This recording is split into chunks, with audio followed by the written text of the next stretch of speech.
Tamara, lasing ka na. Nilagok muna ni Tamara ang lahat ng laman ng kanyang shot glass bago niligo ng kaibigan niyang si Honey. No, hindi pa ako lasing. Bumaba siya mula sa barstool chair at muntik pang matumba dahil sa kalasingan. Mabuti na lang at naalalayan siya ng kaibigan sa bewang. My God, you're so wasted, Tamara. Alam mo, I'll take you home na. Magagalit si Tito Alfred kapag nakita kanyang ganito. Pasigaw nitong sambit dahil malakas ang tugtog sa bar na kinaroroonan nila. I don't care, honey. I still want to enjoy this night. Wag kang KJ. Let's go to the dance floor. Hindi na niya ito pero may mga grupo ng lalaki ang bumangga sa kanila kaya nabitiwan niya ang kamay ng kaibigan. Hey, watch out where you're going. Angil niya sa mga lalaki na kabangga sa kanila. Maya-maya ay naramdaman niyang may tumulak sa kanya mula sa likod at sinigawan siya. Hey, why are you yelling at my boyfriend? Kunat noong binalingan ni Tamara ang babaeng tumulak sa kanya. Did you just push me? Asik niya sa babae na nakasuot ng pulang maikling bodycon dress. Yes, may magagawa ka ba? Matapang pa nitong sagot na nagpainit sa ulo ni Tamara. Mariing nagdikit ang mga labi niya at mabilis na hinila ang buhok nito. You bitch! Nagkagulo na dahil gumanti ng sabunot ang babae. Napahiyaw na lang si Tamara sa sakit. Inawat sila ng grupo ng mga lalaking nakabangga sa kanya at maging ng kaibigang si Honey. Titigil na sana siya ngunit muli siyang itinulak ng babaeng kaaway. At dahil lasing, mabilis siyang nawala ng balanse at napaatras sa isang matigas na bagay. Natigilan siya nang maramdaman na tao ang natrasan niya at nakaalalay ang mga braso nito sa kanyang bewang. Dahil hindi sanay na nahahawakan ng ibang tao, kaagad pumiglas si Tamara at lumayo sa taong nasa likod niya at binalingan to. Don't touch me! Who are... Natigilan siya ng matitigan ng lalaki. Tila tumigil ang ikot ng mundo niya. Parang anghel kasi ang lalaking nasa harap niya ngayon. Asul ang mga mata nito, matangos ang ilong, makakapal ang mga kilay, matutulis ang mga panga at nagpadagdag ng kagwapuhang taglay nito. Hindi siya mabilis magwapuhan sa mga lalaki, ngunit sa pagkakataon na yon ay hindi niya mapigilang mapatitig sa lalaking kaharap. Natigil lang siya sa pagtitig sa binata nang muling hilahin ng babaeng kaaway niya ang buhok niya. Nakalimutan niya tuloy na may kaaway siya. Hey, that's enough! Awat ng gwapong lalaki sa babaeng humihila sa buhok niya.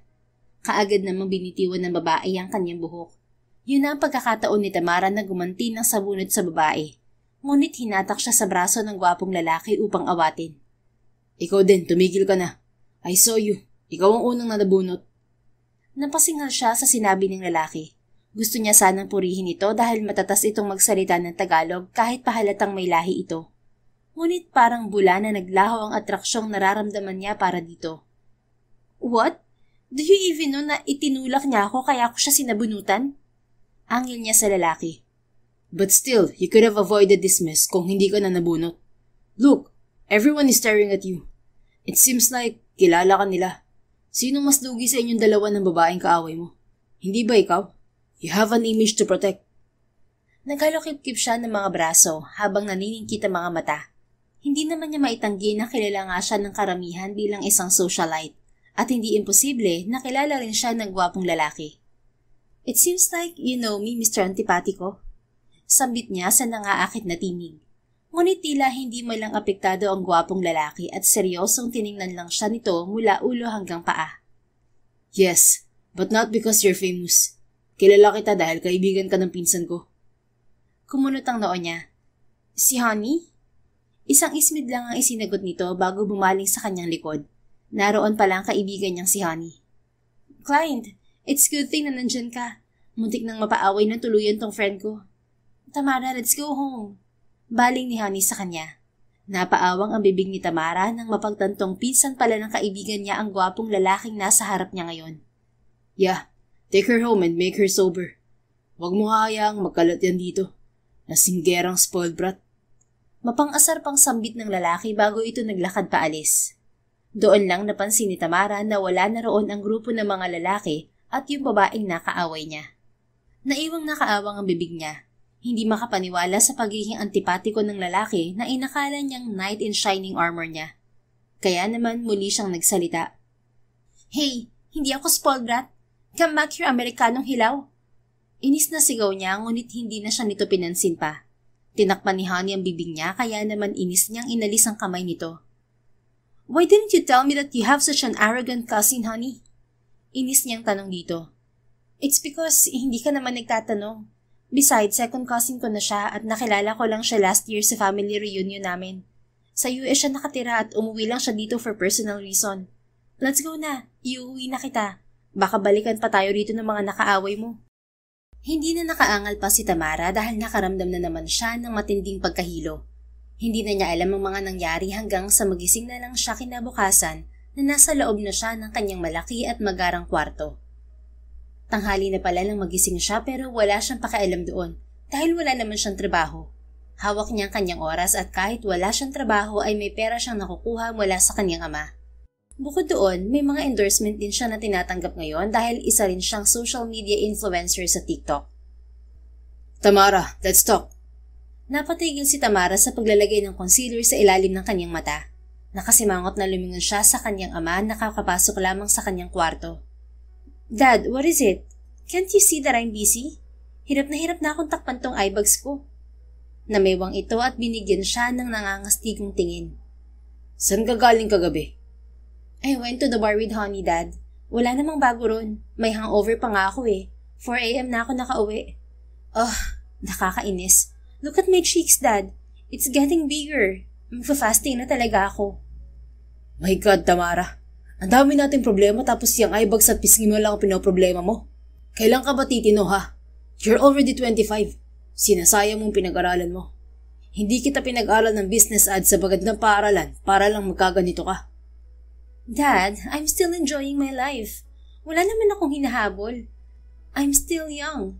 Isa pa kumikita naman ako sa mga endorsements ko. Anong pinagmamalaki mo? Yung pagiging influencer mo? You always brag about every luxury things you own in the internet. And yes, Tamara, you have everything. Pero hindi mo ba alam na naghihingalo na ang kumpanya natin? We're barely surviving dahil sa mga ginastos natin sa pagpapagamot sa mami mo. Yes, nakatayo pa rin ang kumpanya natin pero hanggang kailan? Your mom is gone. Tayong dalawa na lang ang magkasama. Bakit hindi mo ako tulungan sa Saavedra Ventures? You're smart, Iha. May pinag-aralan ka pero imbes na tulungan mo ako, wala kang ibang ginawa kundi ang magbaldas ng pera araw-araw. Pabagsak na binitiwan ni Tamara ang hawak na brush at napairap. Nag-umpisang bumigat ang dibdib niya dahil sa pagbanggit ng ama sa kanyang ina. Ano ngayon kung nagwawaldas ako ng pera? Ito lang ang paraan ko para makalimutan ko ang pagkawala ni Mommy. 6 months pa lang siya nawawala but you've already moved on. Puro ka trabaho at nakalimutan mong may anak ka pa na nasasaktan pa rin sa pagkawala niya. Natigilan ng kanyang ama at napahilot sa sentido. I had to continue living for us, Tamara. Kapag nagpalugmok ako sa lungkot, walang mangyayari sa atin. Lalong babagsak ang kumpanya.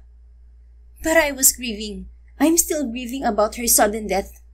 Bakit pinipilit mo ako magpatuloy ka agad kahit nasasaktan pa rin ako? Going to the party is my own way of forgetting about the pain of losing her. I know you're still hurting, anak. Pero pwede ka namang mag-move on nang hindi nagwawaldas ng pera. You should learn how to handle our money properly. Why would they care about money? Nailigtas ba ng money na yan si Mommy? No. We almost gave everything we had just to save her. Pero wala pa rin naman nangyari, Dad. Hindi nakasagot ang kanyang ama, lalo na nang mapahagulgol na lang siya sa sobrang sama ng loob. Hindi siya galit sa kanyang ama, ngunit nasasaktan siya na parang wala lang dito ang pagkawala ng kanyang ina na namatay dahil sa lupus. Kung ano-anong treatment ang ginawa sa ina niya at nagawa pa nila itong ipagamot sa ibang bansa. Ngunit hindi na nito kinaya. Marami silang nagastos dahil doon. Ngunit mas mahirap tanggapin na nauwi yung lahat sa wala dahil namatay din naman ito sa huli. Maya-maya ay lumapit ang kanyang ama sa kanya at niyakap siya ng mahigpit. Hindi siya pumalag dahil kahit papaano ay naibsan niyon ang bigat ng kanyang dibdib.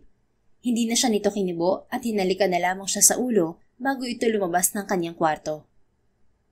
Hindi alam ni Tamara na yun ang huling beses na mayayakap siya ng kanyang ama. Sapagkat kinabukasan ay hindi na ito umuwi at nakita na lamang niya sa TV na pinaghahanap na ito ng mga pulis. Natutup ni Tamara ang kanyang bibig habang pinapanood sa news ang mga reporters na nasa harap ng Saavedra Ventures, ang kanilang kumpanya na nakatayo sa kanilang bayan sa Kabanatuan. Kasama ng mga reporters ang isang babaeng nasa 50s na at mukhang mayaman. Lifetime savings ko ang na-invest ko sa Avedra Ventures. Napakagaling mambola ng Alfred sa Avedra na yan. 5 milyon na nakuha niya sa akin. Paano pa ang ibang investors na nauto niya? Hindi lang ako naloko niya. Marami kami. Kailangan mo managot dito. Kailangan managot ng scammer na yan. Galit na sambit ng babae. Ma'am Tamara, Ma'am Tamara. Tarantang tawag ng maid niya na humahangos pa. What? Marami pong tao sa labas. Galit na galit sila. Hinahanap nila si Sir Alfred. Nasa po ni Tamara ang kanyang ulo at hindi alam ang gagawin. Hindi siya handa para sa ganoong sitwasyon. Hindi rin niya alam na ganito na pala kalala ang problema ng real estate company nila. Ang daming naghahabol na investors at binabawi ang mga pera ng mga ito. Masyado siyang nakampante na hindi babaliktad ang mundo niya. Ngunit heto siya ngayon at pinoproblema kung paano bibigyan ng solusyon ang ginawa ng kanyang ama. Tinawagan niyang kanyang ama ngunit hindi ito sumagot. Makailang ulit niyang ginawa yon. Ngunit ring lang yun ng ring kaya napasigaw na lang siya sa inis. Dad, what have you done? I need your explanation. People need your explanation. Frustrated niyang sambit bago binalingan ang may edad na katulong. Siguraduhin mong nakalak ang gate, Manang. Hayaan niyo lang sila sa labas. Huwag kayong lalabas hanggat naroon sila. Baka pati kayo pag initan ng mga taong yun. Sige na, ilak niyo na rin ang mga pinto. Ibaba lahat ng mga kurtina, okay? Utos niya sa kasambahay na agad ding tumalima. Walang nagawa si Tamara kung hindi magtago sa kanilang bahay ng ilang araw. Hindi niya rin nagawang sumilip sa kanyang mga social media accounts sapagkat batid niyang inuulan siya ngayon ng pambabatikos. Isa-isa na rin nagsialisan ng mga maid nila dahil sa takot na madamay sa galit ng mga taong sumusugod sa labas ng kanilang bahay. Hanggang isang araw, may pumuntang mga tao sa kanilang bahay upang isa-isang kunin ang kanilang mga ari-arian. Wala siyang nagawa dahil legal daw ang pagkuha ng mga gamit nila. Lalong nalumong si Tamara nang malaman na pati ang kanilang bahay ay kailangang kunin bilang kabayaran sa mga atraso ng kanyang ama. Bagsak na rin ang sa Avedra Ventures, ang real estate company na pinaghirapang itayo ng kanyang mga magulang. Maraming empleyado ang biglaang nawalan ng trabaho at napakahirap tanggapin niyon para kay Tamara. Nawalang parang bula ang mga kasosyo ng kanyang ama. Maging si Luther Valdez na 10 taon ng kaibigan ng ama ay hindi na rin mahagilap. Hindi niya maintindihan kung bakit naging scammer ang kanyang ama. Buong buhay niya, hindi niya akalain na darating sa punto na mawawala ang lahat ng meron siya. Kaya pala dama niyang malungkot ang daddy niya noong huli silang mag-usap. May pinagdadaanan na pala ito. Mabuti na lang at dumating ang kaibigan niyang si Honey habang pinapanood niyang kunin ng mga staff ng bangko ang mga gamit nila. Oh my God, Tamara! Niyakap siya ng kaibigan at doon siya napahagulgol. Kaagad siya nitong inalo upang pagaanin ang kanyang loob. What happened? Nakausap mo na ba si Tito Alfred? Tanong nitong awang-awa sa kanya. Nagpapasalamat siya na hindi siya tinalikuran ng kaibigan kahit na walang-wala na siya. He wasn't answering his phone. Honey, what should I do? They're taking everything from us. Pati tong bahay, kukunin na nila. Even our cars. Kulang pa raw yun sa mga atraso ni Dad. They even froze my dad's bank accounts. I don't know what to do, honey. Gulong-gulo na ako. Sa isang iglap lang nawala ang lahat sa akin. Even my dad. Kumalas ito mula sa pagkakayakap sa kanya at pinunasan ng mga luha sa kanyang pisngi. Shh, don't worry. I'm here to help you, okay? For now, you have to leave this house. I know importante sa itong bahay na to pero ito ang tamang gawin. Baka pag-initan ka rin ng mga tao kapag nakita ka nila rito. Pagpapagaan nito ng loob niya. Mabigat man ang dibdib ay tumango si Tamara sa kaibigan. Tinulungan siya nitong kunin ang mga gamit niya, partikular ang mga mamahalin niyang bag sa kanyang kwarto. Nakatulala lang siya sa buong biyahe at namalayan niya na lang na nasa bahay na sila ni Honey. You can stay here as long as you want, Tamara. I'm leaving alone for now. Alam mo naman na my parents separated recently. So mag-isa lang ako rito ngayon while they're both enjoying their single life. May bahid ng lungkot na sambit ni Honey bago ito umupo sa couch. Napabuntong hininga siya bago umupo sa tabi nito. Bestie, you know that I'm grateful to you for helping me. Pero hindi ko kaya magstay dito ng libre. Kung ayaw mo ng libre, then paano mo ko babayaran? I know you have your savings from your endorsements, pero alam nating pareho na hindi sasapat yun para makabangon ka. Gastadora ka kasi. Besides, alam kong hindi mo kayang pakawalan ng mga designer bags mo. They're all your babies. Natatawa pa nitong pangaasar sa kanya.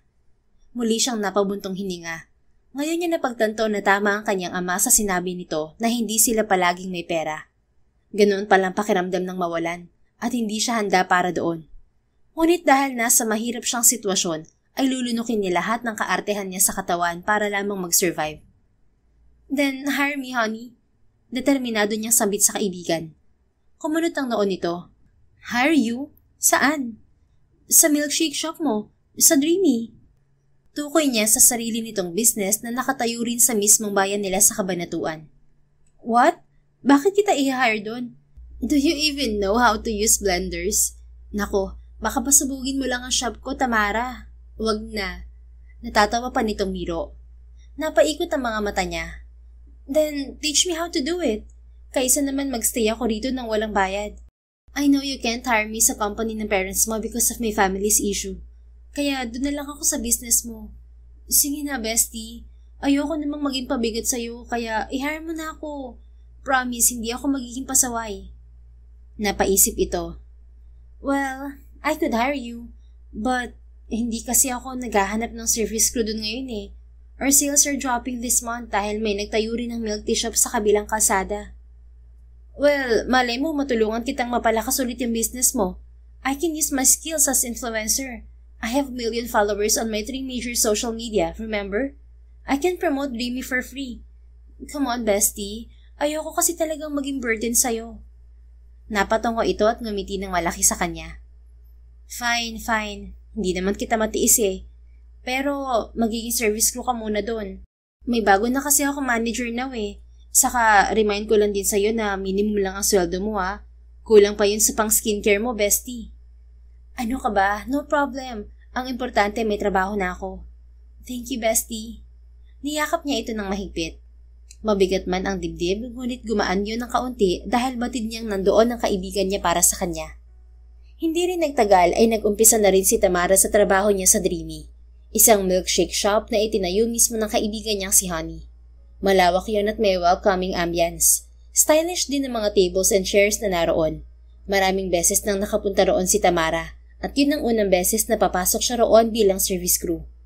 Hindi siya sanay sa ganoong klaseng trabaho, ngunit kailangan niyang gawin yun para mabuhay at hindi maging pabigat sa kaibigan. Hindi naman kasi laging may racket siya sa TikTok. Isa pa ay hindi na rin siya kinokontak ng mga kumpanyang ini-endorse niya dahil sa kontrobersya sa kanyang ama. Pati tuloy pagmumukha niya ay naladlad sa kaso nito dahil sa mga taong hinalungkat ang pagkatao ng daddy niya. Pinakilala siya ni Honey sa mga staff nito mula sa cashier, server, at sa crew members na naghahanda ng mga milkshakes na orders sa preparation area. For now, you can start from inside, Tamara. Kailangan malaman mo muna kung paano hinahanda ang milkshake bago ka mapunta sa cashier. Saad ni Honey habang papasok sila sa isang pinto kung saan tanging mga crew lamang ang pwedeng pumasok. Sumunod doon si Tamara, ngunit natigilan siya nang may nagsalita sa kanyang likod. Excuse me, crew ka ba rito? Ang boses ng lalaki. Napalingon siya sa nagsalita at nakita ang pamilyar na lalaki na may asul na mga mata.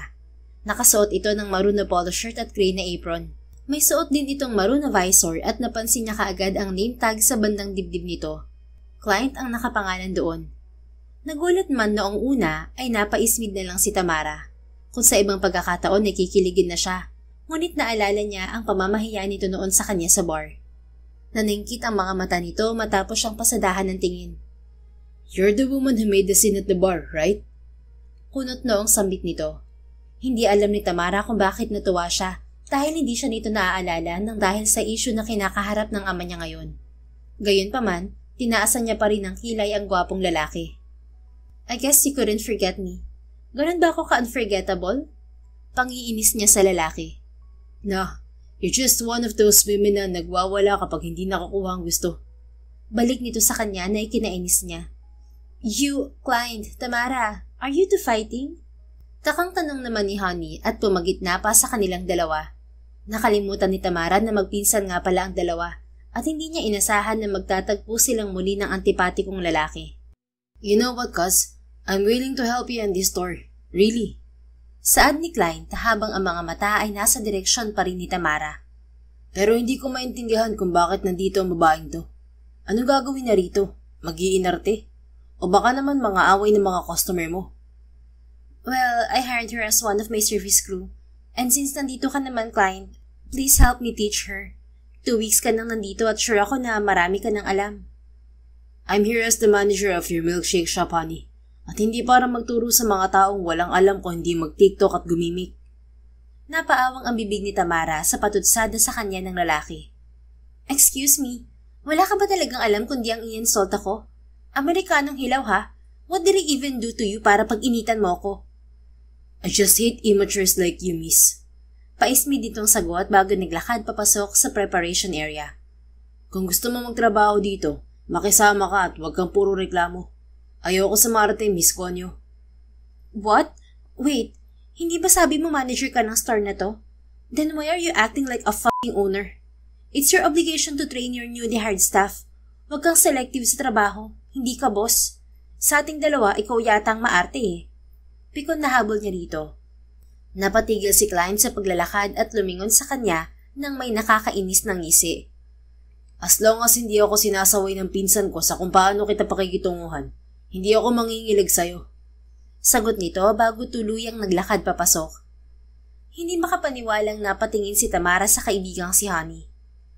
Really, bestie? Hahayaan mo talagang i-oppress ako ng guy na yon? Napairap to sa kanya. Grabe naman sa oppress. Ang sabihin mo, nakahanap ka lang ng katapat mo na laging nambabara sa'yo at hindi ka lang sanay.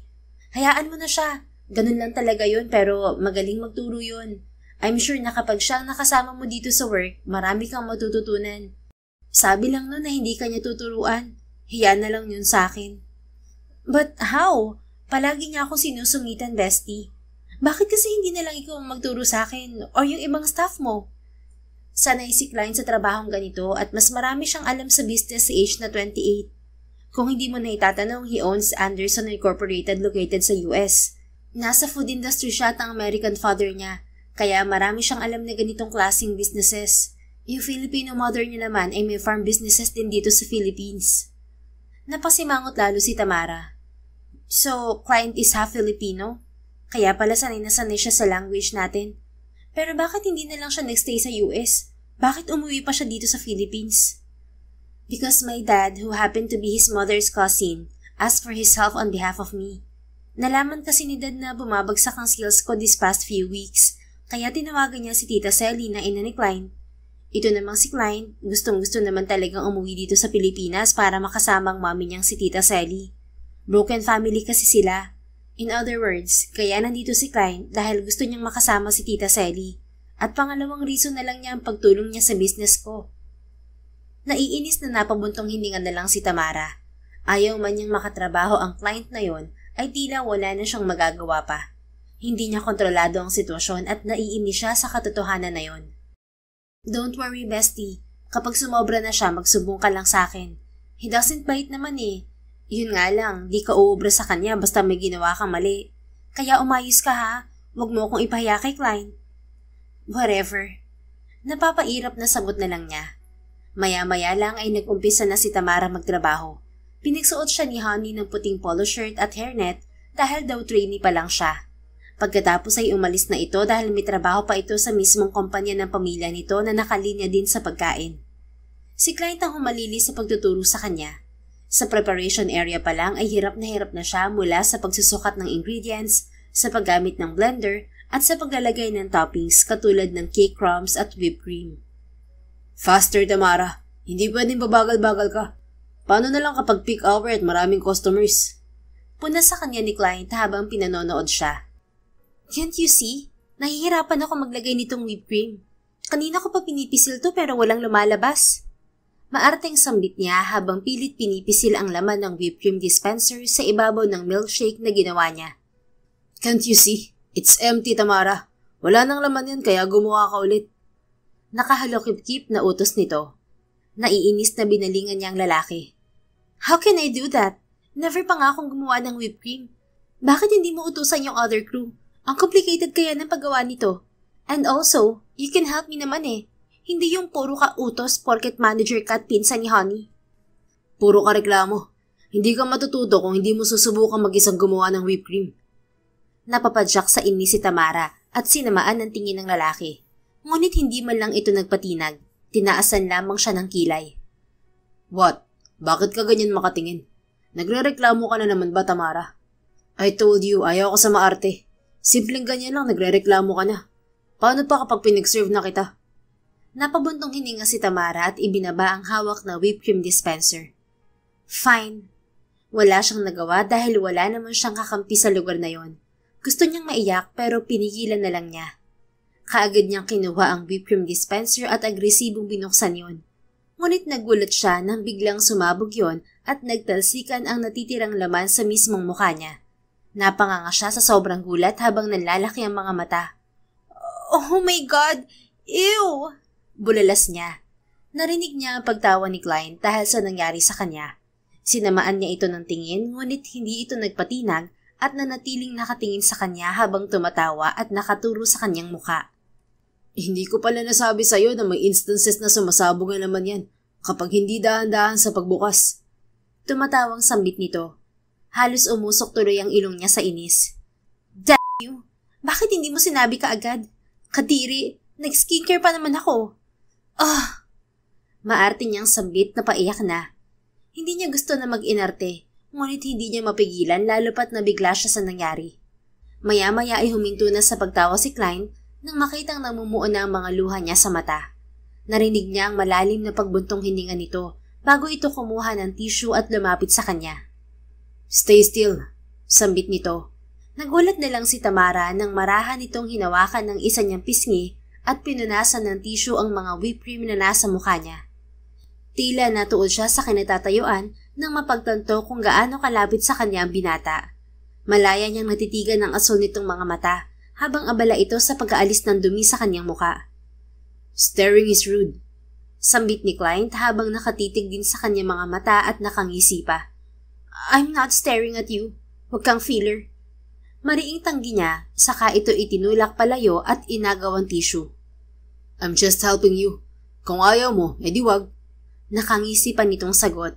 Inirapan na lang ito ni Tamara at nagpatuloy siya sa pagtanggal ng mga whipped cream sa kanyang muka. Nabura tuloy ang makeup niya.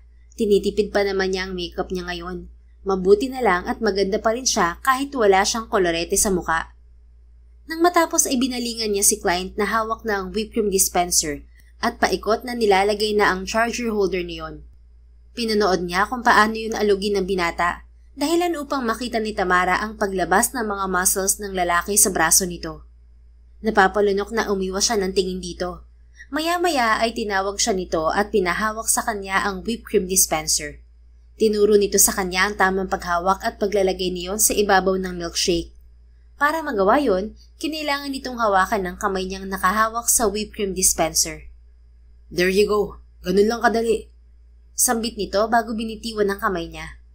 So, nakuha mo na ba kung paano? Yeah, I get it. Nakahinga ng maluwag si Tamara nang umatras na ito palayo sa kanya. Napakabango rin ng binata at nakaka-addict yun. Hindi na siya nakapag-focus sa mga sumunod ditong itinuro dahil sa hindi maipaliwanag na epekto ng binata sa kanyang sistema. Kaya naman, madalas ay napapagalitan siya nito. Sa mga sumunod na araw ay marami na rin siyang natutunan sa loob ng milkshake shop. Matiyaga si Klein sa pagtuturo sa kanya, ngunit may mga pagkakataon na napipikon ito sa kaartehan niya. Nagkaroon na rin siya ng uniform na may pangalan niya sa bandang dibdib. Maroon na polo shirt yon na pinaresan ng black na slacks. At syempre, hindi mawawala ang maroon na visor at ang ID na may logo pa ng Remy. Nagkaroon si Tamara ng day off at inilaan niya ang araw na yon sa pagbebenta ng kanyang mga bag sa online. At syempre, itinago niya ang kanyang totoong pangalan upang makaiwas sa mga pambabash ng mga tao at para makabenta siya.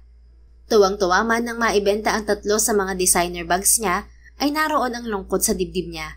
Nabawasan na kasi ang mga collection niya ng mga bag at hindi niya kailanman naisip na darating sa punto na kakailangan niyang ibenta ang iba sa mga to. I'm so sorry, my babies. Kailangan ko lang ng money to buy my skincare products and my makeups. Nakanguso at naiiyak na bulong niya habang nakasakay siya sa jeep pabalik sa bahay ng kaibigang si Honey. Galing kasi siya sa SM at bumili ng kanyang mga makeup at mga panglagay sa muka. Hindi niya kasi kaya na wala ang mga yon, kaya napilitan siyang ibenta ang ilan sa mga bag niya. Ayaw naman niyang galawin ng savings niya sa bangko dahil pang emergency niya yon.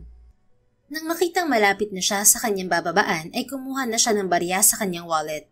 First time niyang sumakay sa jeep kaya hindi niya alam kung paano iaabot ang kanyang bayad. Kuya, can you hand over may pamasahe to the driver? Masuyong tanong niya sa katabing lalaki.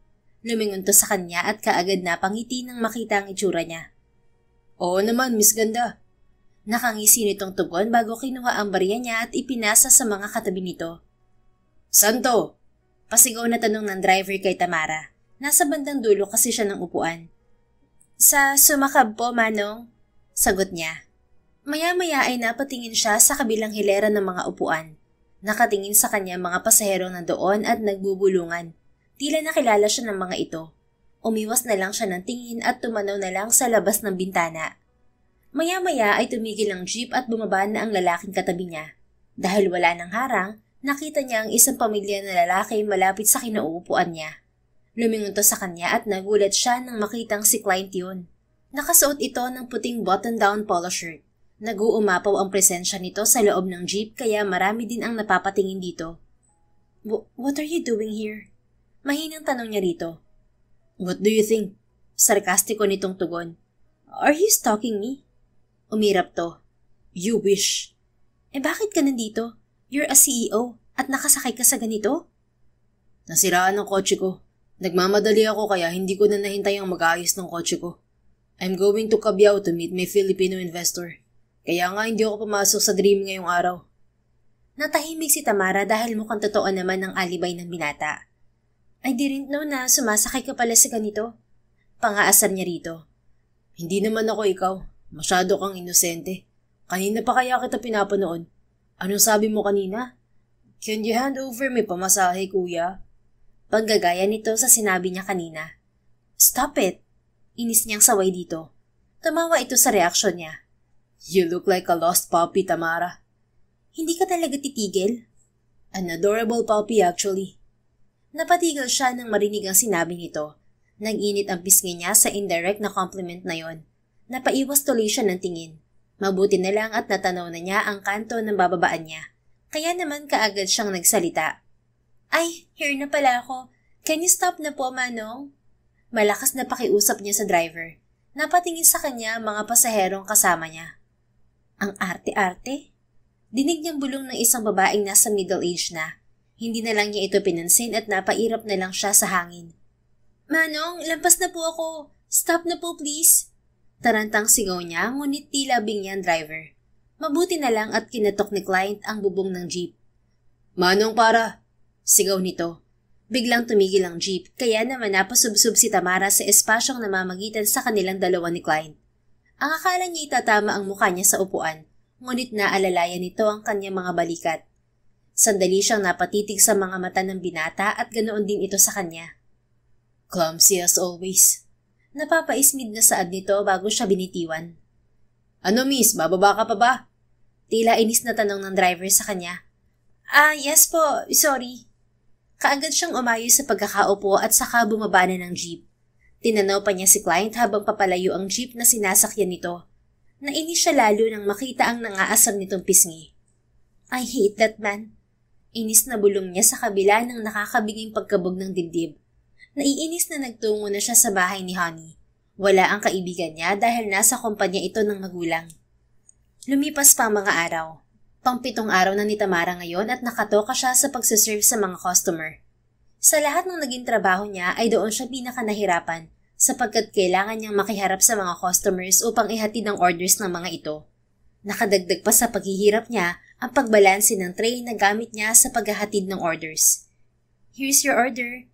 Maliit ang ngiti na sambit ni Tamara sa 3 babae. Maingat niyang ibinaba sa mesa ang tray na may laman na milkshakes, nachos at sandwich. Enjoy! Sambit niya at nakmang tatalikod na sana habang yakap-yakap ang tray nang biglang magsalita ang isa sa mga to. Siya yun diba? Yung anak ng scammer? Hindi ako pwedeng magkamali. Dinig niyang sambit ng isang babae. Napatigil si Tamara sa paglalakad at napalingon sa mga ito. Yeah, I think siya nga yun. Kaya pala familiar siya. In fairness, ang ganda-ganda niya nga sa personal. But I unfollowed her already nung nabalitaan ko yung tungkol sa dad niya. No wonder kung bakit siya nandito at nagsiserve na lang. Naghirap na siguro dahil sa dami ng atrasong kailangang bayaran ng scammer niyang ama. Natatawang dugtong naman ng isa pang babae. Kapansin-pansin ang malaki nitong dibdib sa suot nitong puting off-shoulder top. Kumuyom ang mga kamao ni Tamara at saka taas noong muling lumapit sa tatlong babae. Pabagsak niyang ipinatong ang hawak na tray sa mesa ng mga ito. Excuse me, hindi ba kayo aware na naririnig ko kayo? Nakataas ang kilay na tanong niya sa mga to. Nagtinginan ang tatlo at sabay pang tumawa. Well, sinadya naman talaga naming iparinig sa'yo, Tamara. Besides, wala namang masama sa pinag-uusapan namin. Totoo namang scammer ang daddy mo, right? Sagot naman ng babaeng nakasuot ng salamin. But it's not right na pag-usapan at patawanan niyo ang misfortunes ng ibang tao. Sino ka ba para sabihin sa amin kung anong tama o ang mali? Sarili mo ang daddy hindi mo nakontrol o nasabihan na mali ang mangloko ng ibang tao? Kami pa ba ang sesermonan mo? Sagot naman ng isa pang babae na maikli ang buhok. Oo nga, kaya tingnan mo yung nangyari sa'yo. What happened to Tamara sa Avedra? Dating social media influencer pero isa na lang service crew ngayon? Kawawa ka naman, girl.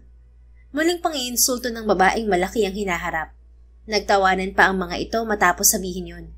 Nag-init ang dugo ni Tamara at kaagad na sumagot. Seems like you all know my personality kahit hindi ko naman kayo kilala.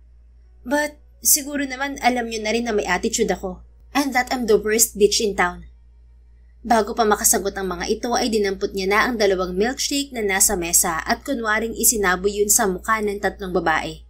Napasigaw ang mga ito sa gulat at napatayo rin sa pag-aakalang tototohanin niyang buhusan ng mga ito. Napatingin sa kanilang ilan sa mga customers na naroon, ngunit walang pakialam si Tamara at binigyan ang mga ito ng nang-aasar ng ngisi. Kahit kailan ay hindi niya kayang tiisin na insultuhin ng ibang tao ang buong pagkatao niya. Hindi siya mabait, maldita siya at hindi niya ikakahiya yun. What the hell is wrong with you, loser Tamara? Sikmat ng isa sa 3 babae sa kanya. Nakibit balikat si Tamara bago ibinaba ang mga hawak na milkshake sa mesa. I didn't do anything. Can't you see? Hindi naman tumapon sa pagmumukha niyo eh. But to tell you the truth, I'm just holding back because I don't want to drag my friend's business into this mess. Kitang-kita ni Tamara ang pagtaas-baba ng dibdib ng mga ito dahil sa mga sinabi niya. Bitch, nasaan ang manager ng store na to? I have to talk to the manager. We will make sure na mawawalan ka ng trabaho ngayon din. Galit na sigaw ng babaeng malaki ang dibdib. Napairap na lang si Tamara nang marinig ang paglapit ni Klein sa kinaroroonan nila. What's happening here? Kunot noong tanong ni Klein bago pumagitna sa kanila. Are you the manager? I am. Why? Bakit hinahayaan niyong maging ganyan ang trato ng staff niyo sa mga customers na katulad namin? Hindi mo ba nakita? Muntik na niyang isaboy sa amin yung milkshakes. Is that right? Napabuntong hininga si Klein at napatingin sa direksyon ni Tamara. Tila nang kakastigo ang tingin nito sa kanya. Pinanlakihan niya ito ng mga mata. What? Sila nag-umpisa, Klein. They're talking bad about me. Ano? Hahayaan ko na lang sila na ibuli ako? Huwag mo rin igigiit sa akin na customer is always right dahil hindi sila tama. Bully sila sa kapwa nila. Besides, hindi ko sila tinapunan ng milkshake. They're just overreacting. Katwiran niya. Hindi mo na sana pinatulan, Tamara. Yan ka na naman eh. Pabulong nitong sambit bago bumaling sa mga babaeng kaaway niya. I'm sorry for this mess. Pero sa nakikita ko, wala namang nangyaring pagtapon ng milkshake sa inyo. And I hope you all stop making fun of her. Hindi ko siya kinakampihan pero gusto ko lang maging fair sa mga staff ko. Again, I'm sorry on behalf of my staff. Ngumiti pa ang binata sa mga babae na ikinamula ng pisngi ng mga ito, nadala sa kagwapuhan nito. Napaisminda lang si Tamara at napairap. Naiinis na tumalikod na siya at bumalik na sa counter. Nakabusangot siya habang kinukuha ang ibang order at maya-maya lang ay nilapitan siya ni Klein. Tamara, iwan mo yung ginagawa mo. Mag-usap tayo sa pantry. Sambit nito bago siya tinalikuran. Gusto niyang tumanggi ngunit inagaw na sa kanya ng isa ring server na si Lisa ang tray at pinasunod na siya kay Klein. Laylay ang balikat na nagtungo siya sa pantry at naabutan doon si Klein na nakatayo at nakasandig sa may sink at seryoso ang muka. What? Magagalitan mo na naman ba ako? Nakataas ang kilay na tanong niya rito.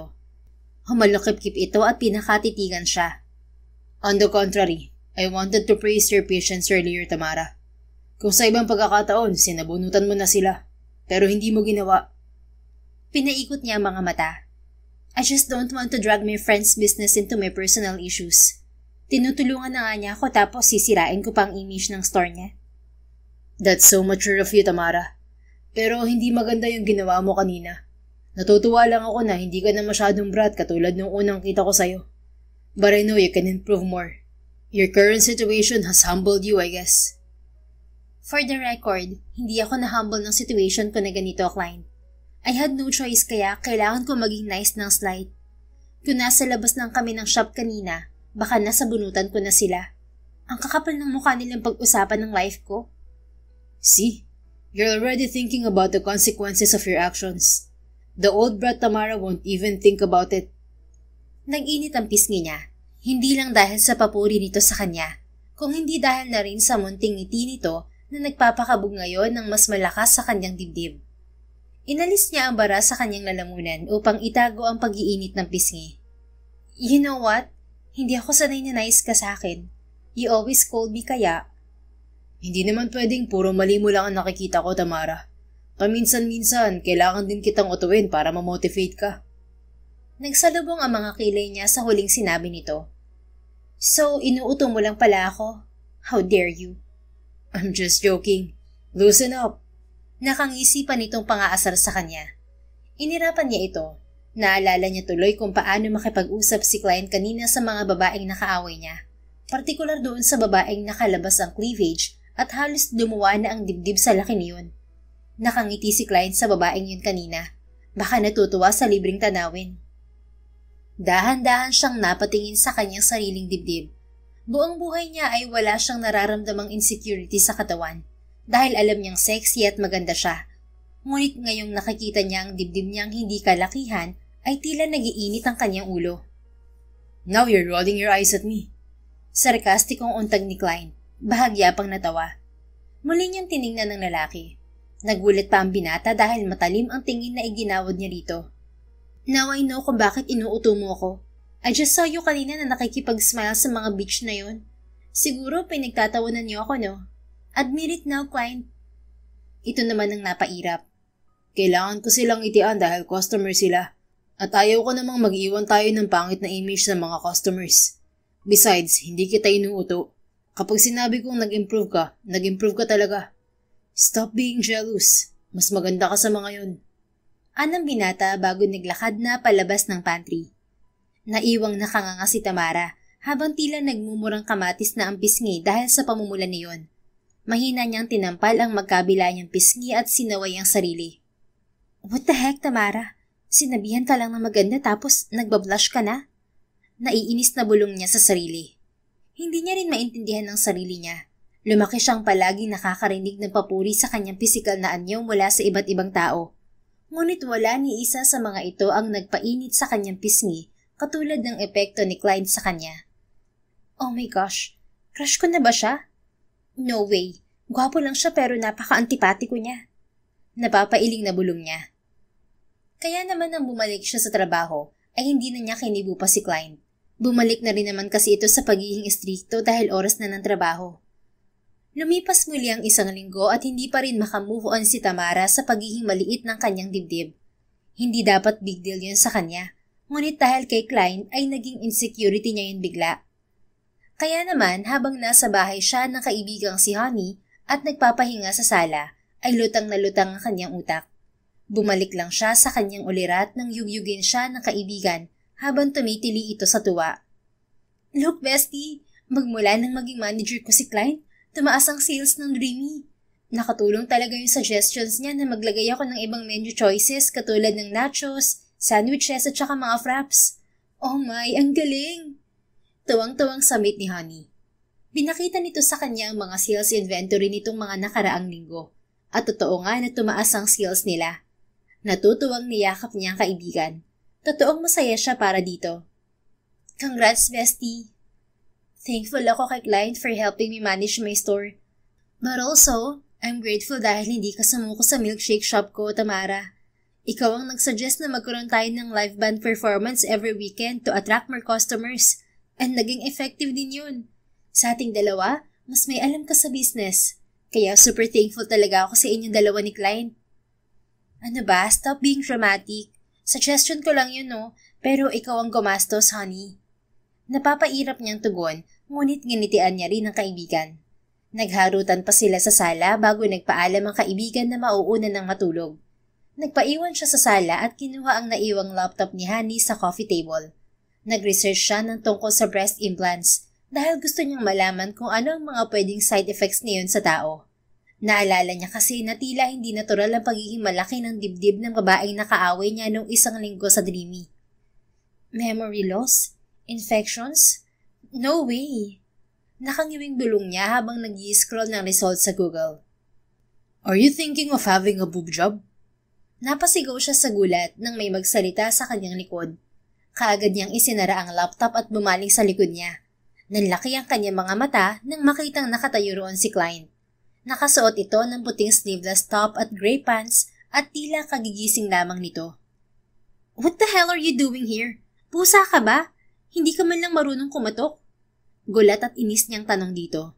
Umiling-iling ito at pumalatak na tila nahuli siya nito sa akto ng krimen. Humalukip pa ito bago itinungkod ang magkabilang kamay sa sandigan ng sofa na kinauupuan niya. Napailig naman siya ng kaunti dahil muntik nang magkalapit ang kanilang muka. Let me ask you first, anong ginagawa mo? Balak mo bang magpagawa ng... Hell no! Bakit naman ako magpapagawa ng breast ko? Mariing tanggi niya. Ang defensive mo naman, nagtatanong lang ako, Miss Conyo. But there's nothing wrong with having a boob job. It's not a crime. Kung yun ang magpapasaya sa'yo, then go ahead. Just don't do it to impress men or sa validation ng ibang tao. Gawin mo yun para sa sarili mo. Nag-init ang dibdib ni Tamara sa senseridad ng mga salita nito. Oo, masungit ang binata, ngunit hindi may pagkakaila na matured ito pagdating sa mga ganong bagay at malawak ang pag-intindi. Pinaikot niya ang mga mata upang itago ang paghanga rito. Duh, you think I didn't know that? I don't know. Tumingin ito sa dibdib niya. Hindi naman maliit ah. Sakto lang. No need to enhance. Mapang-asar nitong sambit. Madramang napayakap siya sa kanyang dibdib habang nakaawang ang bibig. Tumayo siya at lumayo dito. Shut up! Sinukat mo pa talaga? Manyak! I'm not a pervert, Tamara. Masasukat naman talaga yan kahit tingnan mo lang ng 1 beses. Ay yung sa girl na amaway sa akin, nasukat mo rin ba kung gaano kalaki ang breast niya? If I know, tuwang-tuwa ka habang kausap mo siya kasi ang eyes mo nandun sa cocomelon niya. Cocomelon? What a very nice choice of words. Mapang-asar pa nitong tugon, natatawa pa. Totoo naman ah, kaya ka nga nakangiti sa kanya kasi enjoy na enjoy ka sa cocomelon niya. Hindi ako nakatingin doon, Tamara. Bakit ba big deal sa'yo yun? I don't even know that woman. Are you jealous? No, bakit ako magsiselos? Sabi mo nga, mas maganda ako sa girl na yon. It's true, kaya wag mo nang problemahin yung dibdib mo. Kung ako ang tatanungin, mas gusto ko yung ganyan. Tama lang. Pero katulad ng sinabi ko kanina, kung gusto mo magpa-enhance, gawin mo lang para sa sarili mo, okay? Sabing hindi nga ako magpapa-breast implant. Okay, calm down. Parang sasabog na yung pisngi sa kailong mo. You're so annoying talaga, Klein. Inis niyang sigaw dito. You're so annoying talaga. Panggagaya pa nito. Buisit ka. Dinampot niya ang isang throw pillow at ibinato yun sa direksyon ng binata. Nasa liyo ni Klein at napasimangot sa ginawa niya. Hey, nananakit ka na ha? What are you even doing here? Alam ba ni Honey na nandito ka ha? Magkasunod lang tayong umuwi dito kanina, Tamara. Siguro hindi mo ako nakita kasi dumiretso ka kagad sa kwarto mo at ako naman ay natulog muna sa guest room. Kaya nga ganito ang suit ko eh. Bumaba lang ako rito dahil may hinihintay akong tawag from my company sa US. And for your information, alam ni Honey na dito ako matutulog ngayong gabi. And why is that?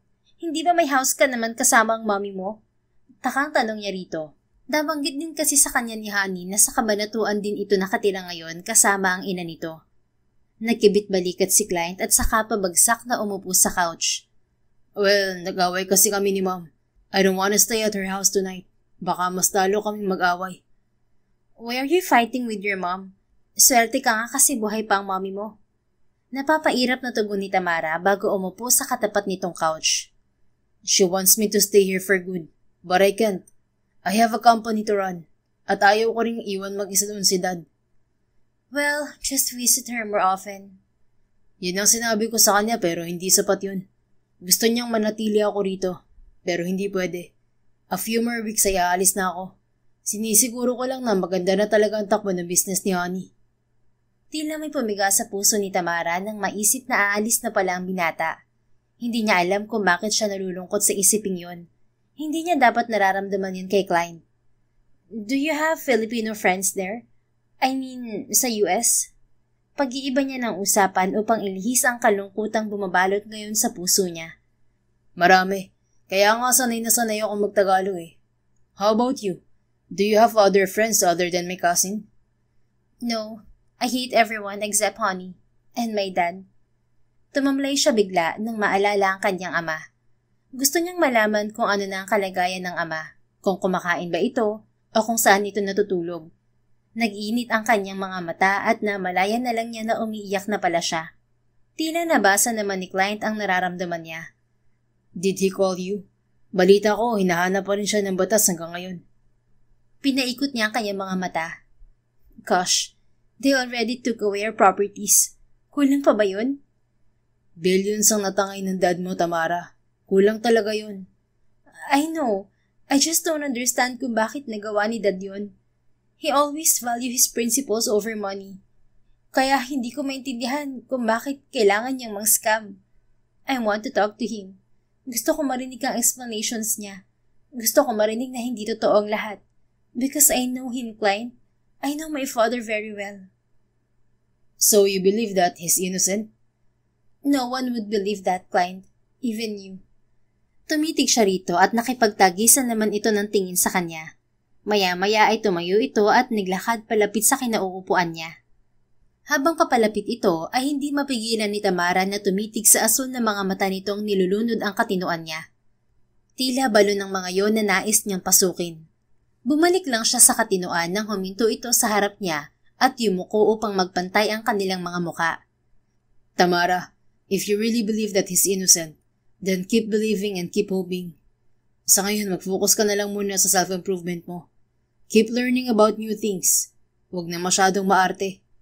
Nagulat pa siya nang mahina nitong tinampal ang tuktok ng ulo niya. Naiintindihan mo ba, Miss Clumsy? Umawang ang bibig niya at hindi makapaniwalang napatitig na lamang sa ngingisi-ngising binata. Why did you do that, Klein? You're so annoying. Reklamo niya rito saka tumayo upang awayin ang binata.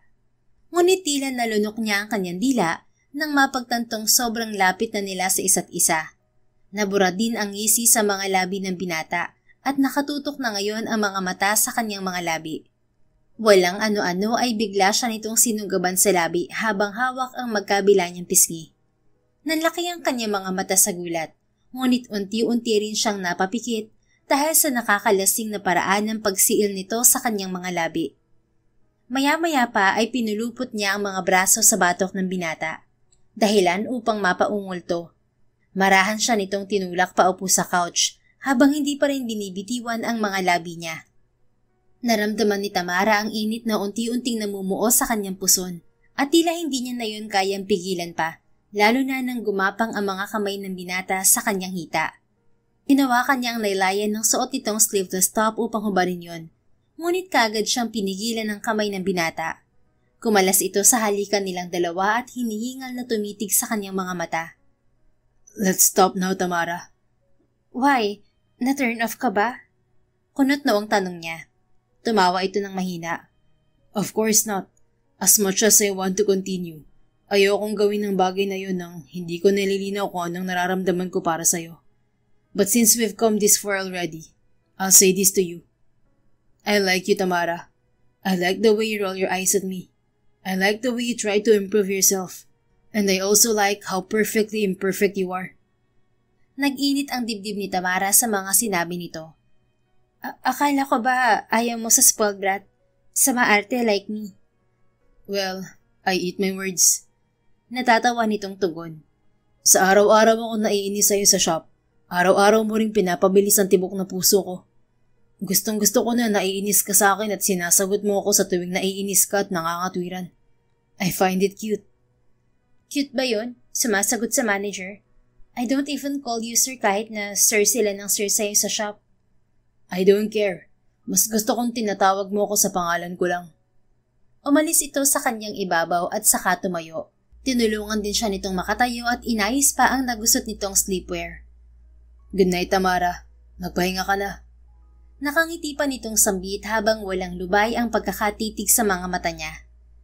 Halos kumawala na tuloy ang kanyang puso sa kanyang dibdib dahil sa sobrang lakas ng kabog niyon. Gusto niyang papugin ng halik ang gwapong binata, ngunit pinigilan niya ang sarili. Pagkatapos ng gabing yon, naging mabait na sa kanya si Klein sa mga sumunod na mga araw. Hindi na nila napag-usapan ng halik na namagitan sa kanilang dalawa. Ngunit nababasa naman niya sa mga kilos ng binata na talagang gusto siya nito. At dahil marunong na siya sa pasikot-sikot sa milkshake shop, ay itinoka na siya ni Klein sa counter. Doon ay hindi siya masyadong nahirapan dahil magaling siyang mag-sales talk. Yun nga lang, karamihan sa mga nakakaharap niyang customers ay nakikilala siya bilang anak ng isang scammer. Tiniis niya yon sapagkat hindi siya maaaring magpaapekto sa mga taong nanghuhusga sa kanya. Ang sabi nga ni Klein, kailangan niyang mas mag-focus sa kanyang self-improvement journey. Hindi dahil kailangan, kung hindi para sa ikabubuti ng kanyang sarili. Hi, good morning. Can I take your order? Nakangiting tanong niya sa babaeng tila kaedad niya lang din. Nakadress ang magandang babae ng bulaklakin at nakasuot pa ng shades. One ultimate chocolate, grande. Seryosong sagot nito. Okay ma'am, would you like to try our new... Kakasabi ko lang ng order ko, miss. Huwag mo na akong alokin ng iba. Mataray na putol nito sa sasabihin niya. Tila may pumitik sa ulo ni Tamara nang mapansin ang pagtataray ng customer. Kung siya pa rin ang dating Tamara ay baka sinabunutan na niya ang babaeng kaharap. Ngunit dahil ayaw niya ng gulo ay bumuntong hininga na lang siya at hindi na lang pinansin ang pagtataray ng babae. I'm sorry ma'am. Pwede mo na po kayong umupo habang hinihintay ang order nyo. Did you hear my order? Napakurap-kurap siya sa babae. Yes po. 1 grande ultimate chocolate po, right? Umirap ito na ikinagulat niya. Wrong! I said 1 grande milk chocolate. Kahit na pagkuha ng order hindi ka marunong? Napataas ang mga kilay ni Tamara. Pakiramdam niya ilalabas na ang kanyang pagiging bitsyesa at kaunting-kaunti na lang ay papatulan na niya ito. I'm sorry ma'am pero malinaw na malinaw pa po ang pandinig ko. You clearly said na ultimate chocolate ang order nyo at hindi milky chocolate. Umismid ito at inalis ang suot na shades. At talagang sumasagot ka pa ha? Ako pa talagang pagmumukain mong mali? Ma'am, hindi po ako nakikipag-away. Malinaw na malinaw po ang sinabi nyo kanina. Hindi niya naituloy ang sasabihin nang ibagsak nito ang nakakuyom na kamao sa counter na kaharap niya. Are you trying to make me look stupid? Huwag kang magmalinis. Hindi bagay sa'yo at sa pamilya mong scammer. Kumunot ang noon niya sa sinabi nito. Ngayon ay naiintindihan na niya kung bakit siya nito pinag-iinitan. Dahil kilala siya nito at alam nito ang issue ng kanyang pamilya. Who the hell are you? Kunot noong tanong niya dito. Mumisit at humalukip-kip. You're asking me kung sino ako? Well, I'm Jennifer Vargas, the daughter of Pilar Vargas, one of the victims of Saavedra Ventures Real Estate Company. Oh, company niyo pala yun, no? Your father is a criminal. Nagdikit ang mga labi ni Tamara. Sa araw-araw na pagtatrabaho niya sa Dreamy ay hindi nawala ang mga ganoong klase ng customer, kung saan pinipersonal siya ng mga ito at inuungkat ang mga isyu ng kanyang ama. Ngunit kakaiba ang babaeng kaharap niya. Sa unang pagkakataon ay nakaharap niya ang isa sa anak ng nabiktima ng kanyang ama. Hindi niya namalayan na may hawak na palang cellphone ng babaeng kaharap na si Jennifer. Nakatutok sa kanya ang kamera niyon, kaya naman tinabing niya ang kamay nito. Dahilan para tumilapon ng cellphone nito sa sahig. Napasinghap ito sa ginawa niya. How dare you? Angil nito sa kanya. Talagang nagpunta ka pa rito para pag-initan at pahiyain ako? Dito pa talaga sa store ng best friend ko? Stop humiliating yourself. Hindi ako may atraso sa pamilya mo, Jennifer. Pero isa ka sa mga nakinabang ng mga perang ninakaw ng daddy mo. Hindi ka pa nahiya dahil pinapangalandakan mo pa noon ng mga mamahalin mong gamit sa social media. Ang kakapal ng mukha nyo. Kaya ginusto ko magpunta rito eh. May nakapagsabi kasi sa akin na ang isang Tamara sa Avedra, isa na lang ngayong service crew. Look at yourself. You're so pathetic. There's nothing wrong with being a service crew, Jennifer. It's a decent job. Ang hindi maganda ay idamay mo ako sa mga kasalanang nagawa ng daddy ko. Can't you see? Pinagbabayaran ko ngayon lahat ng consequences sa mga ginawa ni dad kahit hindi naman dapat. Hindi pa ba enough na nawala lahat ng properties namin? And hindi pa rin ba enough na nandito ako ngayon? I'm trying to live a simple life, pero hindi nawawala mga kagaya mong paulit-ulit akong sinisisa sa ginawa ng daddy ko. Bakit hindi? You deserve to suffer. Hanggang ngayon hindi pa rin siya nahuhuli. So tell me, saan mo siya tinatago? Kailangan niyang makulong para hindi na siya makapagbiktima pa ng ibang tao. I'm not hiding him. Niwala na nga akong matirhan, di ba? Pinakuha niyo sa bangko lahat ng meron kami. Kaya pwede ba? Umalis ka na rito at huwag ka nang manggulo ulit. Nasa work ako. And tell you the truth, nakakawala ng klase ang ginagawa mo. Tila napikon ito sa sinabi niya dahil mabilis nitong hinablot ang kanyang ID. Napasubsob siya sa counter at walang nagawa na hinila nito ang kanyang buhok. Pinagtitinginan na rin sila ng mga tao. Pati ang mga customers sa pila ay nagkukuhaan na ng video. Ouch! Let me go! Nakangiwing angel niya habang pumipiglas. Damn you! Damn you and your dad! Gigil na sigaw sa kanya ni Jennifer habang hindi pa rin binibitiwan ang kanyang buhok. Nagsilapitan ng mga kasama niyang staff upang awatin ng babae, ngunit napakahigpit ng pagkakahawak nito sa kanyang buhok. Ramdam na niya ang paghapdi ng kanyang anit at wala siyang magawa kung hindi ang mapahiyaw sa sakit. Maya-maya pa ay naramdaman na lang niya ang biglaang pagbitiw sa kanya ni Jennifer. Hingal na umayon siya sa pagkakatayo upang tingnan kung anong nangyari. Nakatayo na ang lahat ng mga customers at pinapanood ang nangyayari. Nakanganga naman ng mga kasamahan niyang staff habang nakatingin sa pagwawala ni Jennifer. Nakita niya ito habang pumipiglas ito mula sa mahigpit na pagkakahawak sa kanya ni Klein sa pulsuhan.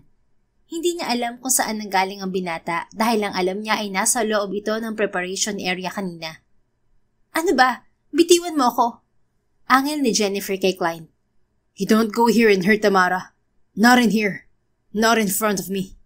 Mariing banta ni Klein sa babae na ngayon ay kakikitaan na ng takot. Who the hell are you? Sino ka para makialam? Karapatan kong gumanti sa babaeng anak ng scammer na yan.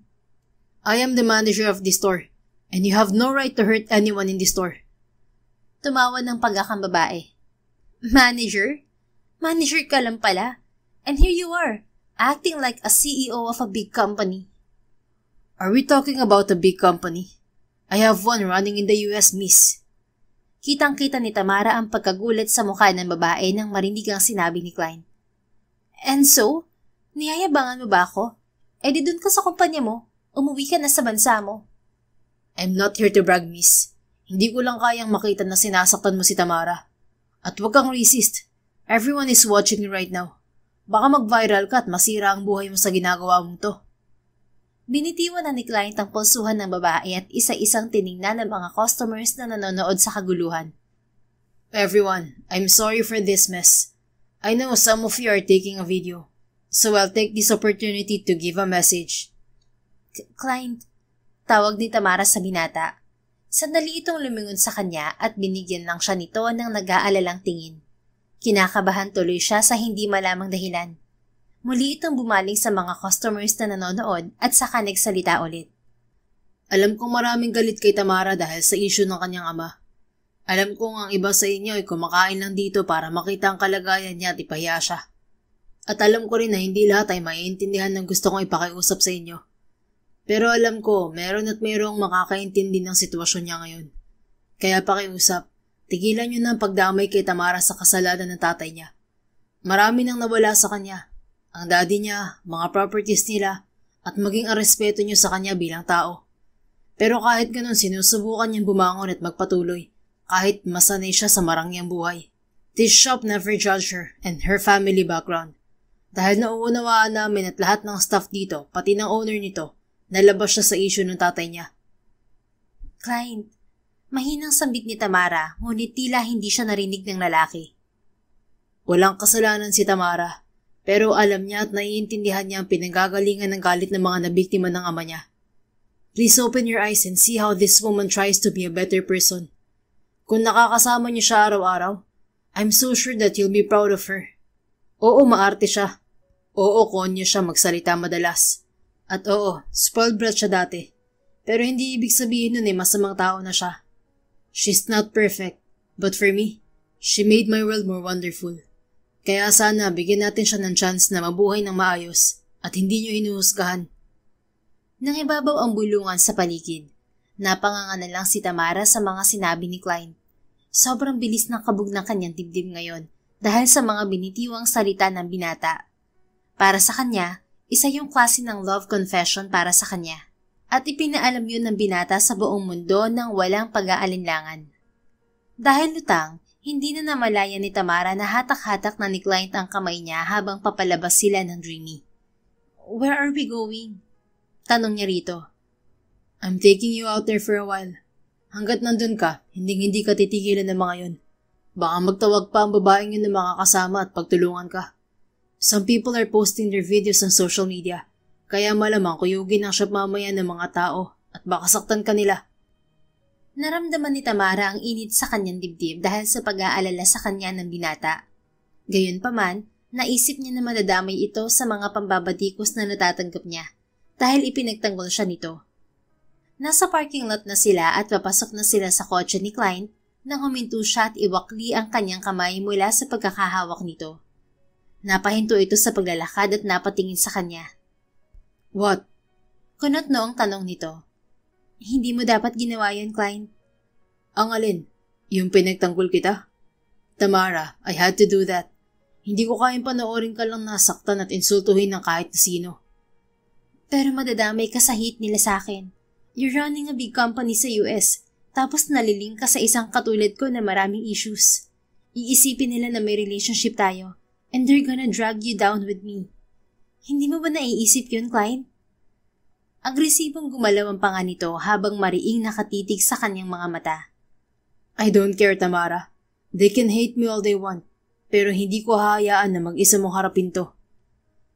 Kahit gustuhin man niyang kiligin sa sinabi ng binata, ay mas nangibabaw ang pag-aalala niya para dito.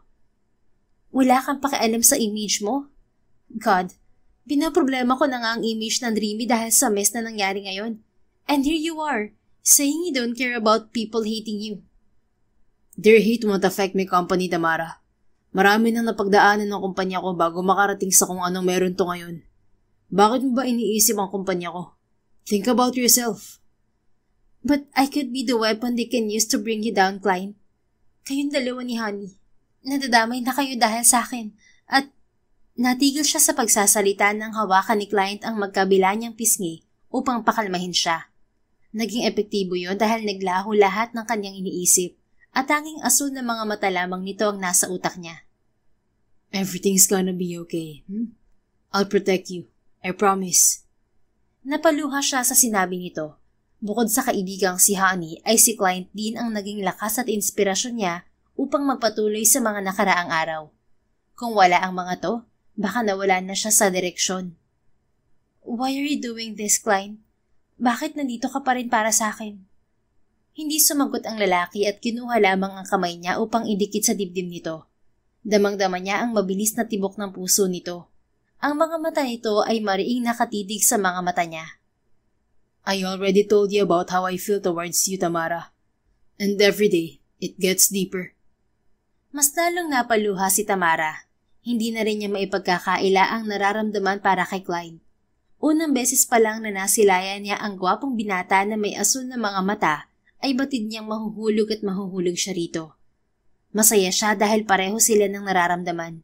Masaya siya dahil sa dami ng nagkakagusto kay Klein, siya ang napili nito. Just stay with me, Tamara. Kahit wala ka nararamdaman para sa akin, just stay with me. Poprotektahan kita sa abot na makakaya ko. Dahil sa nag-uumapaw na nararamdaman para sa binata ay ngumiti siya rito at pinatakan ng halik ang labi nito. Dahil doon ay nanlaki ang mga mata nito habang nakaawang ang bibig. Does it mean I like you, Klein? And I think I'm falling for you. Magmula nang mangyari ang kiss na yon, hindi ko na yun makalimutan. Napangiti ito sa kanya ng malawak na lalong nagpagwapo rito. Masuyo siya nitong hinalikan sa noo, sa mga mata, sa ilong, at panghuli sa kanyang mga labi. Keep this in your mind, Tamara. The world may see your imperfections, pero sa mga mata ko, all I could see is a wonderful woman who always tries her best to be a better person. Kaya kita nagustuhan, at kaya ako dahang-dahang nauhulog sa'yo. Yes, noong una ayaw ko talaga sa'yo, pero nakita ko na may mabuti ka ring puso at willing kang magbago. Ngumiti siya rito pabalik. Thank you for appreciating me, client. Thank you rin dahil nandyan ka lagi for me. I'll always be here. Pagkatapos ng araw na yon ay hindi muna siya pinapasok ni client at Honey sa Dreamy. Ang sabi ng mga ito ay kailangan niya munang palamigin ng sitwasyon dahil sa nangyaring gulo doon. Kumalat ang video nila ni Jennifer. Maraming nakibash sa kanya pero marami rin ang naawa at naintindihan siya. Mas dumami naman ang customers ng Dreamy magmula nang mangyari ang kaguluhan. Umaasa kasi ang mga tao na naroon pa rin si Tamara at batid niyang gusto lang ng mga ito na masilayan siya sa personal at makita ang paghihirap niya. Ngunit hindi rin nagtagal at tumahimik din ang Dreamy dahil pinabura na ni client ang lahat ng video na kumakalat online tungkol sa kanya. Doon namangha si Tamara dahil sa koneksyon ng binata at nagawa nitong kontrolin ang magulong sitwasyong kinabibilangan niya. Kaya naman abot langit ang pagpapasalamat niya rito nang puntahan siya nito sa bahay ng kaibigan upang magpaalam. I'm leaving tomorrow, Tamara. Babalik na ako sa US. My company needs me. Saad nito habang magkasabay silang naglalakad sa gilid ng swimming pool. Napahinto si Tamara sa paglalakad dahil sa narinig. Kanina lang ay masaya siya na pinuntahan siya ng binata. Ngunit tila pinagsakluban siya ng langit at lupa sa sinabi nito. Nakalimutan niya na aalis din pala talaga ang binata. Ni hindi niya alam kung ano ba silang dalawa. So, that's why you're here? Are you saying goodbye because this will be the last time na magkikita tayo? Kabado niyang tanong. Do you want me to leave? Nakibit balikat siya. Nasa US ang life mo, Klein. But you're here. At nangako ako sa'yo na poprotektahan kita at laging sasamahan. We're not even dating. Hindi ko nga alam kung may relationship na tayo. Saka hindi mo naman ako obligasyong protektahan, Klein. Are you serious? Pagkatapos ng maraming beses na halikan natin dalawa, hindi mo pa rin alam na may relasyon na tayo? Pinamulahan siya ng pisngi. I don't know. Hindi naman kasi natin napag-usapan. Hey. Masuyo nitong hinawakan ng kanyang baba at nakangiting tinitigan siya sa mga mata. I'm just teasing you, Tamara. Hindi naman kita minamadali. Ikaw lang naman ang hinihintay ko para maging official na tayong dalawa. But I want us to be official, Klein. Diretso niyang tugon na ikinatawa ng binata. Really? Yes, but ayaw ko naman ng LDR. Aalis ka na tomorrow, right? Iiwan mo ako rito. I don't want to stop you either. Nandun ang company mo at ang buhay mo eh. Yeah, nandun nga ang company ko at si Dad. Pero pwede kitang isama dun. I mean, you can start a new life there. With me. Dun wala namang gugulo sa'yo at susugod. Napangiti si Tamara sa isiping makakasama niya roon si Klein. Ngunit biglang sumagi sa kanyang isip ang kanyang ama. As much as I want that, I can't leave my dad here, Klein. I want us to be official and I want to go with you. Pero gusto ko munang matapos ang lahat ng to. My dad, I still believe that he's innocent. Pero hindi ko siya matutulungan as long as he's hiding from me. Masuyo nitong hinaplos ang kanyang pisngi. I'm sure ayaw ka lang niyang madamay. Don't worry, pagbalik ko rito sa Pilipinas, magiging maayos na ang lahat. I'll help your dad in as many ways as I can. Kumunot ang noo niya. What do you mean by that? Shh, just trust me, okay? Hinalikan siya nito sa noo at muli siyang initian ng malaki. Dahil sa ngiti ng binata ay nagkaroon siyang muli ng lakas ng loob at ng pag-asa na matatapos din ang lahat ng problema niya. Kakaiba ang kapayapaang hatid ni Klein sa kanyang buhay, na kahit magulo ang mundo sa paligid niya, ay nagagawa nitong patahimikin at pagaanin ang lahat sa isang simpleng ngiti lamang. Kinabukasan nga ay lumipad na pabalik sa US si Klein. Hindi niya ito hinatid sa airport dahil malulungkot lamang siya. Bago ito umalis ay nangako itong babalikan si Tamara at pinanghawakan niya yon. Lumipas ang 2 linggo, hindi nawala ang komunikasyon nilang dalawa. Araw-araw siya nitong tinatawagan at kinakamusta. Bumalik na rin siya sa Dreamy at naging maganda na ang takbo ng pagtatrabaho niya roon dahil sa preparation area lamang siya nakatoka. Isang araw, day off niya at saktong nagpapahinga siya sa sala mula sa pagja-jogging kanina sa labas ng bahay ni Honey. Natutop niya ang kanyang bibig habang pinapanood sa TV ang balita tungkol sa issue ng kumpanya nila na sa Avedra Ventures. Oh my God, is this true? Gulat na bulong niya sa sarili. Nakasaad kasi sa balita ang pagkahuli ng isang salarin na totoong sangkot sa investment scam. Kinilala ang lalaki na si Luther Valdez, ang business partner ng kanyang ama. Napaupo na lang si Tamara sa sofa habang napagtagpi-tagpi niya sa kanyang utak ang mga pangyayari. Ngayon ay alam na niya kung bakit nawala bigla ang business partner ng kanyang ama nang mabuking na ang investment scam ng kumpanya nila. Dahil nakapangalan sa ama niya ang sa Avedra Ventures, ay ito ang naging front at ito ang sumalo sa ginawang pagkulimbat ni Luther Valdez sa mga pera ng investors nila. Kaya pala ayaw magpahuli ng kanyang ama dahil wala itong kasalanan. Napaluha na lang si Tamara dahil sa wakas ay nalinis na ang pangalan ng kanyang ama at hindi na nito kailangang magtago pa. Oh my God, Tamara! Tito Alfred is innocent! Sabi ko na nga ba eh. Naiiyak na niyakap siya ni Honey nakakababa lamang mula sa hagdan at napanood din ng balita sa TV. I'm so happy, bestie. I knew it in my heart. Hindi siya scammer. Hindi scammer si Dad. Umiiyak sa tuwang sambit niya. Oo nga, bestie. Pero paano kaya nahuli si Luther Valdez? I still don't know. Napatigil siya nang umalingaw-ngaw sa kanyang utak ang huling sinabi ni Klein sa kanya bago ito lumipad patungong US. Ang sabi nito ay tutulungan siya nitong malaman ang totoo tungkol sa investment scam na kinasangkutan ng kanyang ama. Gosh, hindi kaya si client ang nakahuli kay Luther Valdez? Unti-unting nanlaki ang mga mata ng kaibigan niya. God, oo nga. Nakalimutan ko na he's powerful enough to do that. He did everything to prove your dad's innocence. Napatulala na lang si Tamara at hindi makapaniwala sa napagtanto. Wait, why would he do that for you, ha? Don't tell me you two are dating. Hell no, Tamara. Eksaherada nitong sambit. Well, he told me that he likes me kahit na brat ako at maarte, and everyday ay lumalalim daw yun. Namilog naman ang mga mata nito. My God, bakit wala man lang akong nahalata? Naging super busy ba ako sa company namin? Hindi na sumagot si Tamara dahil halos mapunit na ang kanyang bibig sa laki ng kanyang mga ngiti. Naroon ang matinding saya sa kanyang dibdib dahil sa wakas ay napatunayan ng inosente ang kanyang ama at nadawit lamang to. Alam niyang isang araw, ang daddy na mismo niya ang kusang lalapit sa kanya.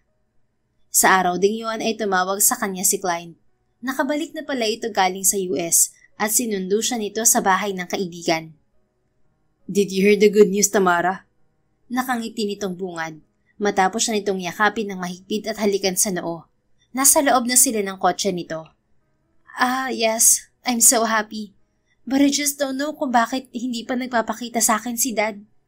Nauutal niyang tugon dahil ramdam na ramdam niya ang pag-iinit ng kanyang pisngi dahil sa presensya ni Klein.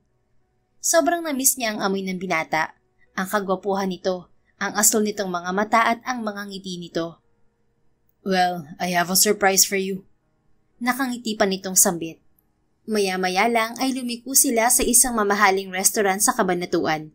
Inalalayan siya ng binata pababa sa kotse nito, habang nagtataka naman siya kung bakit sila naroon. What are we doing here, Klein? Basta, surprise nga eh. Pumasok sila sa loob ng restaurant. Walang katao-tao sa loob niyon. I rented the whole place. Sambit ni Klein nang makita ang pagtataka sa mukha niya. But why? I thought kakain lang tayo. Napatigil siya sa pagsasalita nang makita ang isang lalaking nakatalikod at nakaupo sa bandang gitna ng mga upuan at lamesa. Kumabog ang dibdib ni Tamara dahil pamilyar ang postura niyon kahit pa nakatalikod to. Oh God, Daddy? Naiiyak niyang gulong. Dahan-dahang lumingon sa direksyon niya ang Ginoo at bumuhos ang mga luha niya nang makitang ang daddy nga niya ito. Nakasuot man ng mataas na heels ay patakbo niyang nilapitan ng ama. Tumayo din kaagad ng matanda upang salubungin siya ng yakap. Napahagulgol siya ng malakas habang mahigpit na niyayakap to. Dad, where have you been? I'm so worried about you. I missed you so much. Umiiyak niyang sambit. I missed you too, anak. I'm sorry kung hindi ako nagparamdam sa'yo. Ayoko lang na madamay ka sa gulong kinakasangkutan ko. Umiiyak na paliwanag nito. Where did you go, ha? Pinag-alala mo ako, Dad. You're so annoying. Nagstay ako sa ibang bansa. I'm here na, anak. Hindi na ako aalis. Nalinis na ang pangalan ko. Nahuli na si Luthor. Kumalas siya mula sa pagkakayakap ng ama upang bigyan ito ng masungit na tingin. You shouldn't have trusted that bastard. He betrayed you. Ikaw ang nagsuffer sa ginawa niya. I know. Hindi ko naman alam na gagawin niya yun. Matagal na kaming business partners. Alam mo yan. Ang laki ng tiwala ko sa kanya at sinamantala niyang abala ako sa pagpapagamot ng mami mo noon. Napabayaan ko ang kumpanya natin at hindi na monitor. Pansamantala kong pinaubaya sa kanya ang kumpanya natin at yun ang malaking pagkakamali ko. Hindi ko alam na matagal na pala niya akong tinatraidor. Ang sabi niya, nagawa niya lang yun dahil nabaon siya sa utang kakasugal niya sa kasino. Pero bakit hindi ka nagsalita, Dad? Bakit hindi mo sinabi na siya ang nagbetray sa'yo? Na you're also a victim. You think maniniwala sila? I own the company, Tamara. Kung hindi nga lang ako tinulungan ng boyfriend mo, hindi malilinis ang pangalan ko at ng kumpanya. Siya ang dahilan kaya napabilis ang ginagawa kong pagkahanap ng ebidensya laban kay Luthor. Dahil sa sinabi nito ay natigilan si Tamara at napalingon kay client na nasa malayo at tanaw lamang sila. Nakangiti ito sa kanya habang nakahalukip-kip. He helped me, anak. Don't look at him like that. You should be thankful to him. Untag na kanyang ama. Napalingon siyang muli rito at hinintay ang mga susunod nitong sasabihin. Sa US ako nagtago, Tamara. Sa kapatid ng mami mo na nakatira doon. Tinulungan niya ako magtago at makalusot sa airport bago pa ako maharang ng mga pulis doon. Hanggang isang araw, nahanap ako ng boyfriend mo.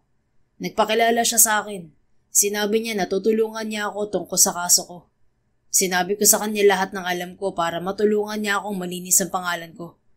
Pagkatapos nun, isa-isa nang lumabas sa mga ebidensyang nagkokonekta kay Luthor sa mga panglolokong ginawa niya sa akin at sa mga nag-invest sa Avedra Ventures. Malaking utang na loob ko sa kanya dahil sa wakas, malaya na ako at nakauwi na ako sa iyo, anak. Patawarin mo ako kung nadamay ka sa mga nangyari. Promise, I'll make it up to you. Babangon tayo ulit, okay? Kaya natin to. Muli siyang napaluha at napatungo na lang bago ito niyakap muli. I love you, Dad. It's okay. Maybe it was also a blessing in disguise because marami ako natutuhan about sa life. Mabuti na lang at hindi ako pinabayaan ng best friend ko. At ni Klein, I wasn't alone, Dad. They were there for me. Kumalas ito at pinatakan ng halik ang kanyang noo. Oh, my princess. It's good to hear that. Masaya rin ako na nakatagpo ka ng lalaking katulad ni Klein. He's a good man. Bonus na lang na mayaman siya. Yes, Dad. Napakaswerte ko sa kanya. Palagi din niya ako pinagtatanggol sa mga nambubuli sa akin na nabiktima ng kumpanya. Pero wala na tayong pera, Dad. Hindi pa bayad lahat ng utang natin. Bayad na, anak. Kaya hindi ka na ginugulo ng mga tao sa Dreamy. Tahimik na sila lahat. Nasettle na namin lahat. Po? Paano nakabayad kayo? Mga asset ni Luthor at pera sa bangko ang binawi namin. Tapos nag-invest si Klein sa kumpanya. He will help us to rise up again, anak. God, sobrang laki na nang nagawa ni Klein para sa atin, Dad. I know, anak. At may isa pa siyang sorpresa para sa'yo. Pero bago yan, kumain na muna tayo. Tinawag nila si Klein. Sama-sama silang kumain. Marami pa silang napag-usapan ng kanyang ama bago sila umuwi sa dating bahay nila.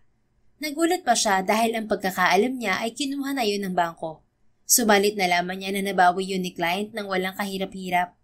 Binili nito ang bahay sa bangko at ngayon ay ibinabalik na nito sa kanila. Pagkahatid sa ama ay pumunta si Tamara at Klein sa Dreamy. I'll pay you back, Klein. Malaki na ang nagastos mo para sa amin ni Dad. Para lang makabalik kami sa dati naming buhay. You even helped bring back your company. Sambit niya habang nakasakay siya sa kotse nito. Pauwi na sila galing sa Dreamy kinahapunan. Tamara, napatunayan ng inosente ang dad mo sa investment scam. So automatically, the authorities spared your company and went straight to the true criminal, which is Luthor Valdez. They took away all of his properties at nakulong na rin siya. Oo, pero nangyari yun ng mabilisan dahil sa connections mo. Nakakatakot ang powers na meron ka, Klein. Manghang sambit niya. Alam naman niyang mayaman ito sa US dahil naikwento na yun ni Honey. Bilyonaryo ang ama nito at sikat ang mga food company ng mga ito roon. Pero hindi pa rin siya makapaniwala na kaya sila nitong tulungan sa problema nila sa kumpanya. It's nothing. Ganun lang siguro nagagawa ng pera. And you know that I will do everything for you, right? Ganun kita kamahal. Nag-init ang pisngi ni Tamara sa sinabi nito.